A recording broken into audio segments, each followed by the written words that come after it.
எங்களை சேர்க்க மாட்டான். அது மும்முனை போட்டி, அந்த முனை போட்டி, எங்களை மற்றும் பலர் மற்றவை நீங்க வேணா நான் சொல்லிட்டு போறேன். இந்த தேர்தலில் இப்ப 26 தேர்தலில் பாருங்க, மற்றவையில தான் நாங்க இருப்போம். நான் பங்கேற்றுட்டு போயிட்டேன்னா கட்டாயமா உங்களுக்கு அரசியல் அங்கீகாரம் எல்லாரும் கூட்டு கொடுக்கும். நான் வரலைன்னா நம்ம கொடுத்தாலும் கொடுக்கலினாலும் நமக்கு போட்டுருவாங்க.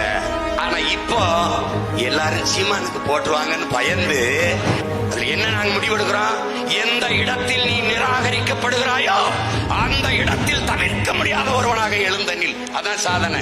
இப்ப தேர்தலில் நாங்க போட்டியிடுறோம்ல, எங்களை போட்டியிலே வைக்க மாட்டான். நீங்க வேணா குறிச்சு வச்சுக்கிறீங்க. 10 வருஷமா எங்களை மற்றவைகளே வச்சு இப்ப நாங்க வளர்ந்துகிட்டே தான் இருக்கோம். அப்ப என்ன அர்த்தம், அவன் எங்களை நிராகரிக்க பாப்பான். எந்த இடத்தில் உன்னை தவிர்க்கிறானோ, புறந்தள்ளுகிறானோ, நிராகரிக்கிறானோ அங்க தவிர்க்க முடியாதவனாக எழுந்து வா.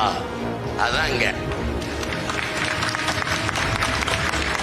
இப்ப நீங்க வேணா இதுல எழுதி வைங்க. இந்த மாநாட்டில் சொல்றேன், நான் பங்கேற்றுட்டு போயிட்டேன்னா கட்டாயமா உங்களுக்கு அரசியல் அங்கீகாரம் எல்லாரும் கூட்டு கொடுப்பான். ஏன்னா அவனுக்கு என்ன பயம் வரும்னா, என்ன பயம் வரும்னு கேளுங்க. என்னன்னு கேளுங்க. இருங்க முடிச்சுக்கிறேன். என்னன்னு கேளுங்க. நான் வரலைன்னா நம்ம கொடுத்தாலும் கொடுக்கலினாலும் நமக்கு போட்டுருவாங்க.